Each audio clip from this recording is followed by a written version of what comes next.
definition. But today I will talk about again politics, and politics as usual they are directly related to populism. But as usual, my task as a pretender to be part of the academic sector to ask questions and to raise doubts about everything. In this case, I will raise doubts about the essence of this conference, because the populism, populistic narratives, populistic ideology in general is very, very hard to define. And if we can't define something, how can we be sure our ideas, our insights, and our data are valid on the academic scale? Because as far as I know, today the academic sector needs assurance that our ideas, that our insights are possible to be verified in any way, in any time in the future or whatever else. And when we talk about the populism and populistic leaderships, about populistic politicians, we do have problems in definition of these. Okay. in these ideas. So I just started with the question about the populists in our Lithuanian parliament, and about the major narratives, major topics, issues they were discussing in the latest years, from 2020 to 2023. But when I started doing research, it very quickly became too evident that analysis of year 2020 is very, very, very challenging, just because of the parliamentary elections time. And that would make my research too large volume. And I made a small correction and took out the 2020 in order to be in line with the physical abilities to get all the data potentially useful and valid from the academic point of view. So that's the first step. The next step, I tried to get deeper into the subject and look what's populism. And I used a term populist. Majority of you should know the Google technical abilities, and the Google Books have a huge volume of books digitized, and they do have potential to check, to verify, and to look for the trends for the repetition of some ideas, for some issues to be discussed. And you can see, in case when we look into the books from early 18th century up to today, we see that the term populism is rather new thing. Even in the beginning of the 20th century up to the 1950s, the populism was a small fraction of our literature, of our public discussions.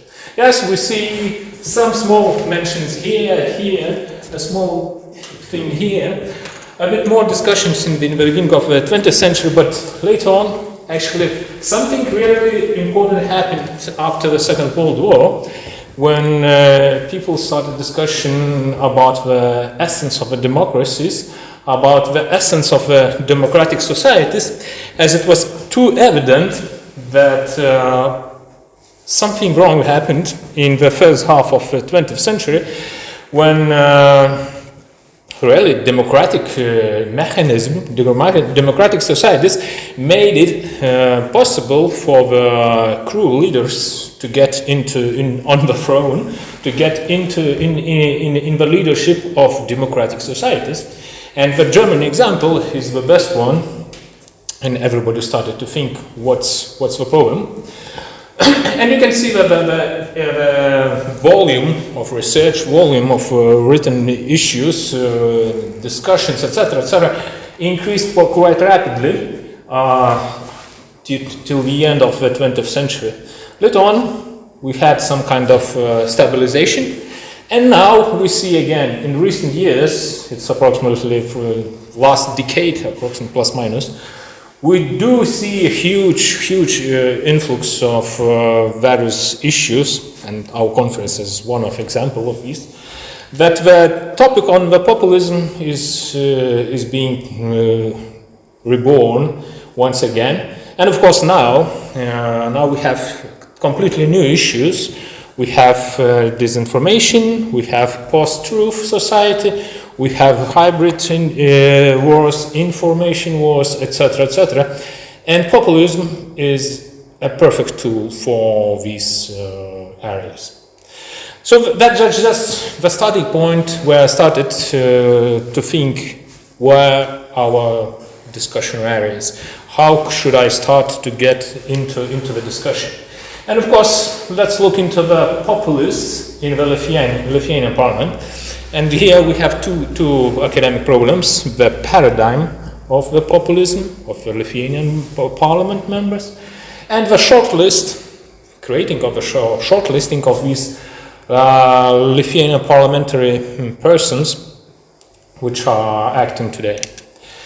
Okay, and to define again, as I said, the discussion started somewhere the real discussion on the topic started somewhere in the mid of the 20th century, and that was the case with where I tried to look into some overviews, and as you can see, I took an example from 1968.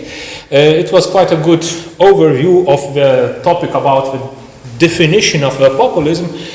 They mentioned quite a few, more than 15, I think, authors which were discussing, providing various ideas. What is populism? And one thing which brought my attention to it was trying to characterize populism. What characteristics could be used in order to check, to validate? Is it populism? Is it populistic? Is it not? And you can see Donald Macrae, he provided in his work, later on he specifies in more detail, I provided one of the sources, he provides 14 characteristics. I will not get into detail, but at most case you will see some kind of issues we already discussed yesterday, today, in various aspects. And of course, he starts with the folk, from the German version of the nation, of the people. In other languages, we have various ideas. But yes, the populism is directly related to populus, to Latin term. Yeah? And of course, it's primitive, it's oriented to the state, to the society, it's more or less always xenophobic, it's anti-militarism, but not pacifism. It goes on the spending somebody's, not social monies, but somebody else's monies, etc. It's about the conspiracy, it's the elites or whatever else doing on our soil, whatever wrong. Yeah? And spontaneous, yes, I'm best, I have huge ideas. As I said, I will not discuss in this, but yes, that's characteristics I used to start thinking, or I used as a measurement, as a starting point, which topics in the public arena could be identified as populist narratives.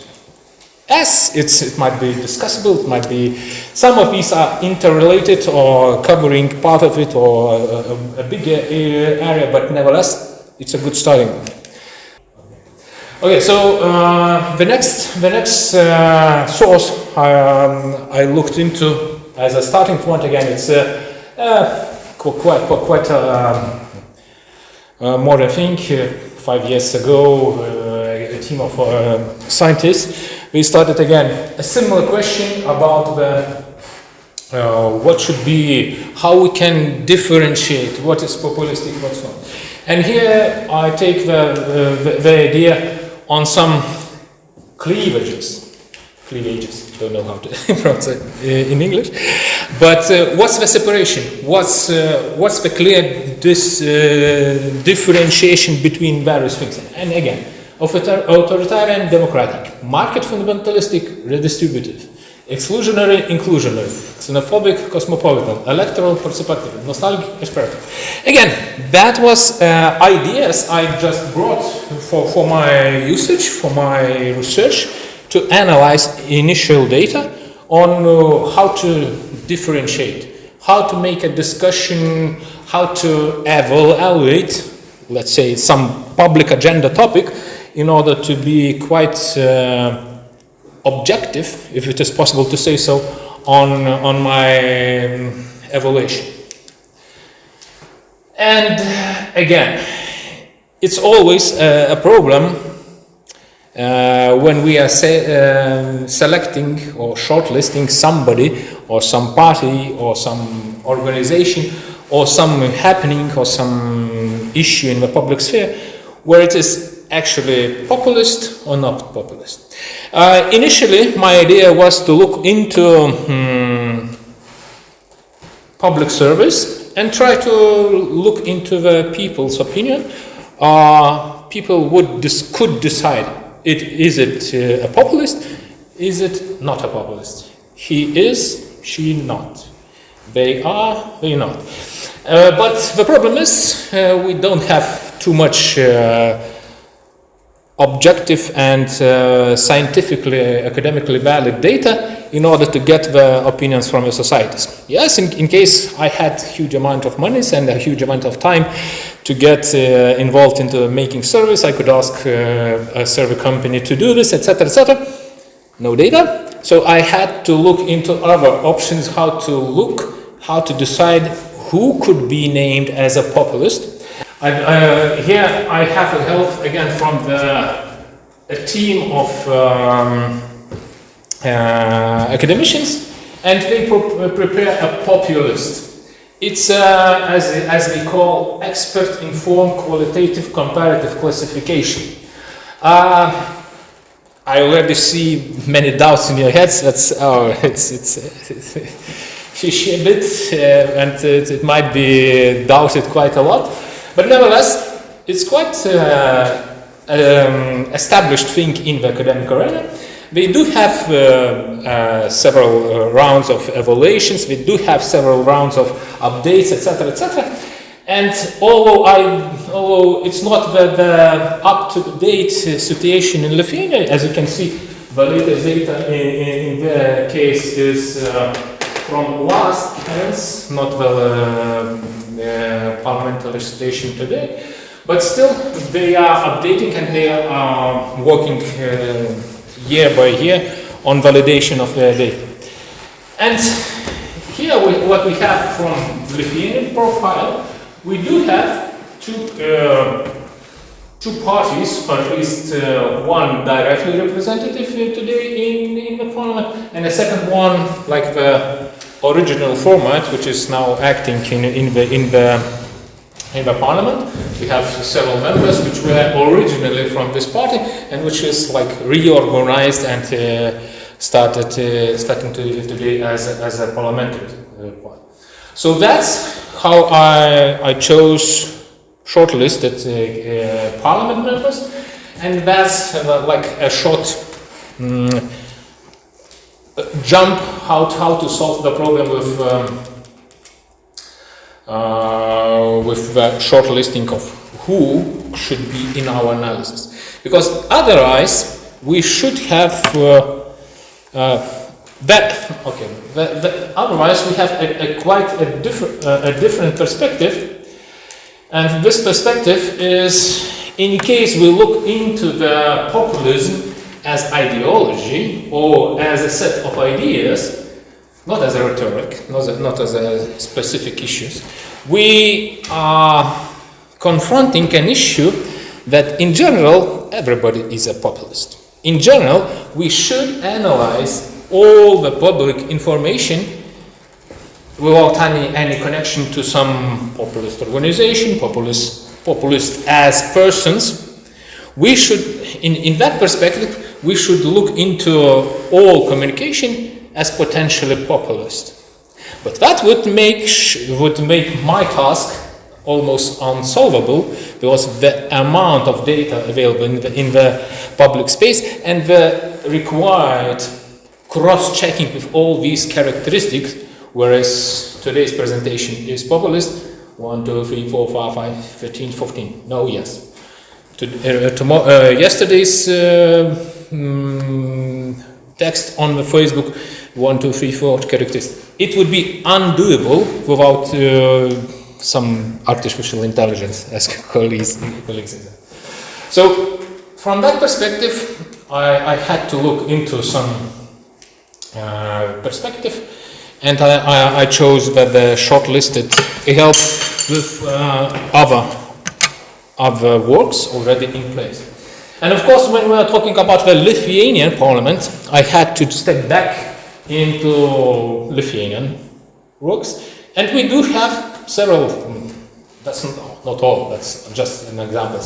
So who are, what academicians, what experts are working on populistic rhetoric, on the populism in general, about the populist organizations or persons. So that's not a new thing, that's not a new field, it's still, as you can see, the earliest I used was 2003. It's possible to connect several publications, several articles, which were published in early 90s, but it's I would doubt if that would be viable, and that correlates to the earlier slide when I saw that the new debate, the modern debate on the populism, is more or less 10-15 years old. So that's in line with that idea. Lithuania is on the same track as the global discussion. And what else? So we have two parties, the Darbo Party or Labor Union, and Tvarka ir Teisingumas, Order and Justice, which is now named as Freedom and Justice. So from that perspective, when I look into today's parliament, in the parliament members active in the parliament from in years 2021, 2022 and 2023, I get a list. The Labor Union list and the Order and Justice, or Freedom and Justice as updated version now.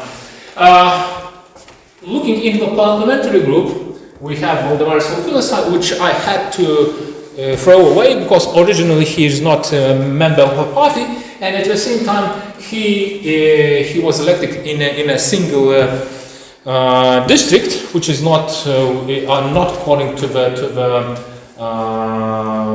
global national vote. So it's a different issue. He is not in line. I'm in time? Yep. Okay. So when I get these people, my task then became much more easy, because I had an option to leave aside all the topics which were not covered, which were not involving these persons. And of course that's still, I was left with one more remark. These three persons, Aidas Gedvilas, Mindaugas Puidokas and Artūras Karčius, initially they were elected as members of the parliament via the list of the Labour Union Party, but afterwards, due to various circumstances, they left the parliamentary group. Nevertheless, I left them in the research scope because they were originally represented in that area. And connected to the Darbo Party or the Labour Union. Let's go further.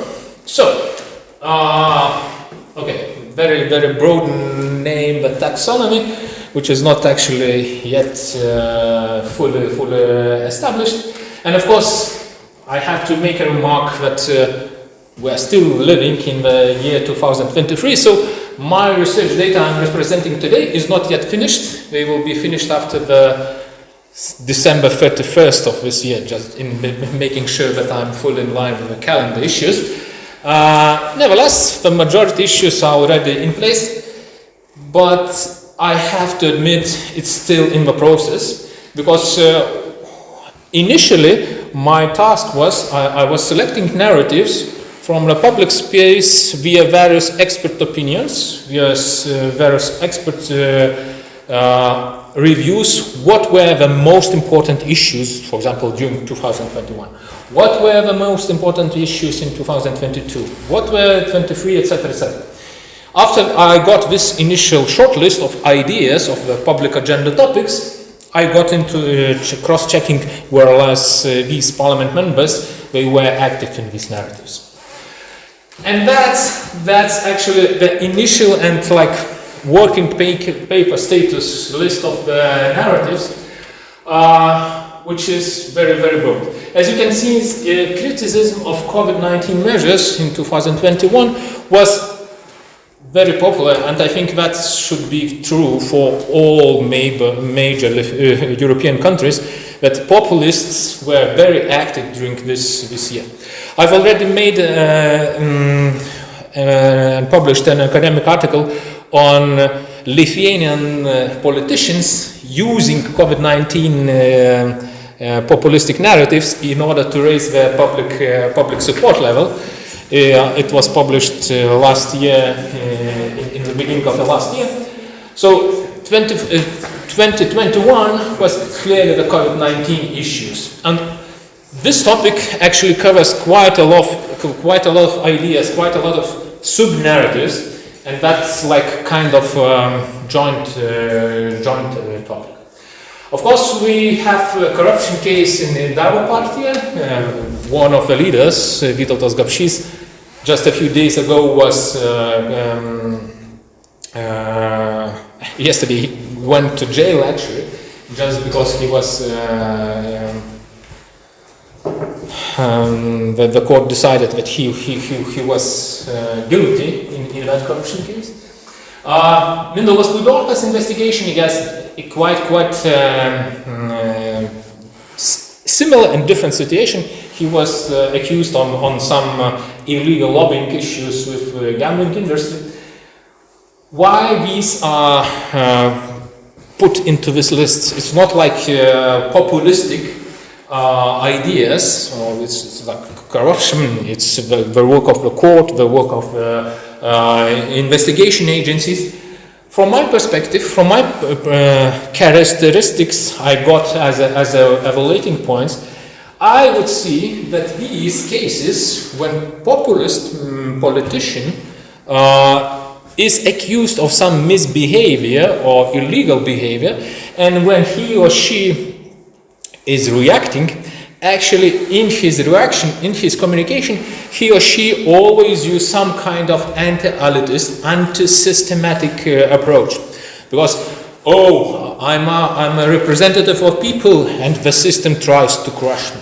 Oh, I'm doing very good things for the society and the bad people are trying to stop me from that. So, from that perspective, these reverted cases, reverted narratives, they at once become quite a positive area for the public populism.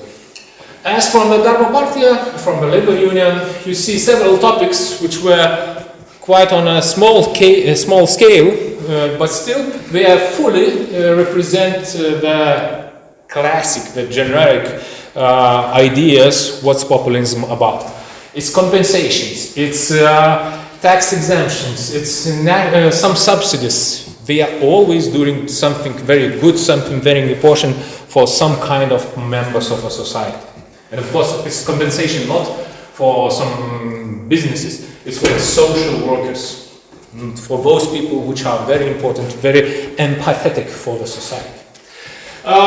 From the last one, if the stimulus or freedom and justice point of view, anti-LGBT narrative is very strong, but that's mainly directly related to one of the members of the parliament, Petras Gražulis, who is building his success in the politics on this anti-LGBTism, if it's possible to say so.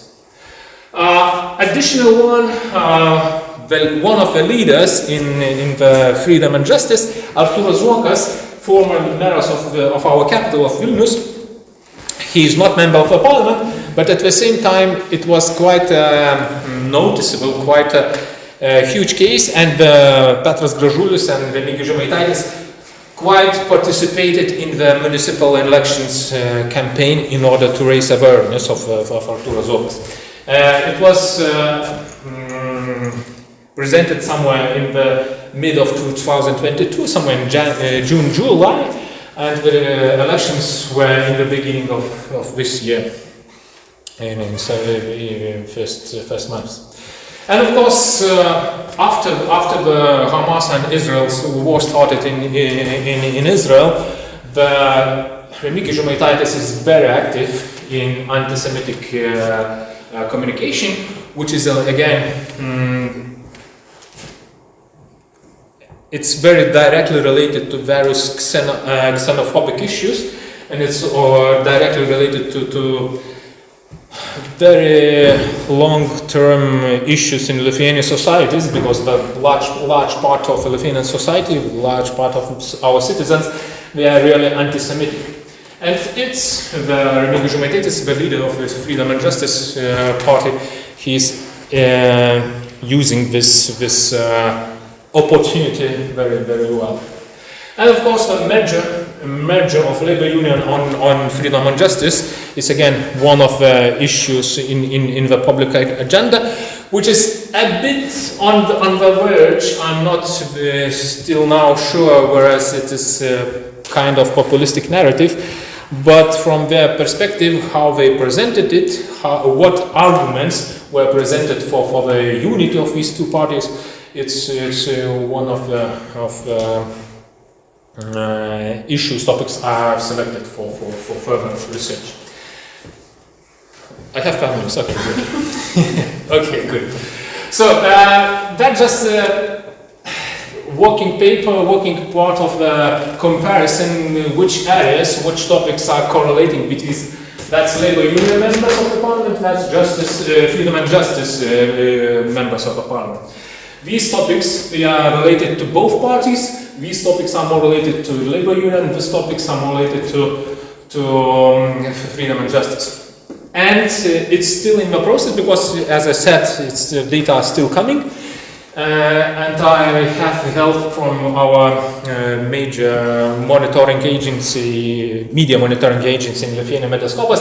They are helping to aggregate all the data, all the media monitoring insights, and we are trying to cross-check the volume of correlation, because this correlation mark is very different, because in the COVID-19 topic, this volume, this amount of data is very, very big. In some small issues on the labor side, it might be, let's say, 10, maybe 20 mentions per topic at all, whereas in the COVID it's thousands and tens of thousands mentions for several issues. So that's one of the starting point of the data analysis. And the most important thing, does it help actually for the political parties? And here you can see the public opinion surveys data. I took 3 major companies which are publishing data publicly. It's Baltijos Tyrimai, it's Spinter Tyrimai, and Vilnius, in both ways. It's national surveys, fully representative, etc. The margin of deviation, 3 percentage points. That's from 0 to 10. You see that labor union supporters at the maximum it was somewhere between 8 and 9. The freedom and justice, the most was 8% per support. That's the beginning of 2021, 2022, 2023. We're still in the process. Actually, yesterday or today, a new round of data was published, so it will be amended. But nevertheless, you can see some kind of quite good results in 2021. And that fully correlates to my earlier research, which shows that populistic parties and populist politicians, they were quite successful in 2021 when they had the COVID topic in their hands. And the criticism of various governmental measures was quite successfully adopted and received in the society. Later on, you see that in general, I would say that that's some kind of anomaly. The remaining part is clearly it's going slightly down and nothing to compare to the COVID situation. Similar, a bit, maybe a half-year distance, if we have going down somewhere there, in freedom and justice, half a year later on. But still, it's in the process and declining, as we had data till that moment. So, what ideas, what insights and conclusions we can make? From that perspective, we can see that, as I said, that the margin of a survey is 3 percentage points. So you can see that the drop in the beginning of 2022 is clearly something which is evident and clearly identified via statistical measures. In freedom and justice, I would be I would be less sure that that's the case in their situation. But yes, it still is somewhere in that direction, but later on in the end of 2022. So, is there any the main question and the main added value of this research? Do we have any correlation between narratives timeline, between these ideas, these topics we were identified as populistic, and the support level dynamics? So, firstly, as I said, there is substantial support drop in both parties. Secondly, the only long-range and clearly populist narrative for both parties was criticism of governmental measures. And that's the only populistic topic, the only populist narrative at the moment I can clearly correlate with changes in the public support. Other measures, maybe they were too low profile, maybe they were too separated or not stable, maybe they were dropped too early from the populistic parties or their leadership, from the persons. But they do not make any substantial impact for the public support. And that's good and bad news. In case I would be advisor for these populistic parties, I would say make sure you get the argument, you get the narrative, and make it work and use it long range, long term, in order to get the effect. Otherwise, in case you take a short term or like ad hoc perspective, it would not help for you for your public support. And again, vice versa, in case I would be from the serious social analyst and from the advising leaders of the traditional classical major parties, I would say take insights from these ideas and again work long term. So that's my conclusions. Thank you.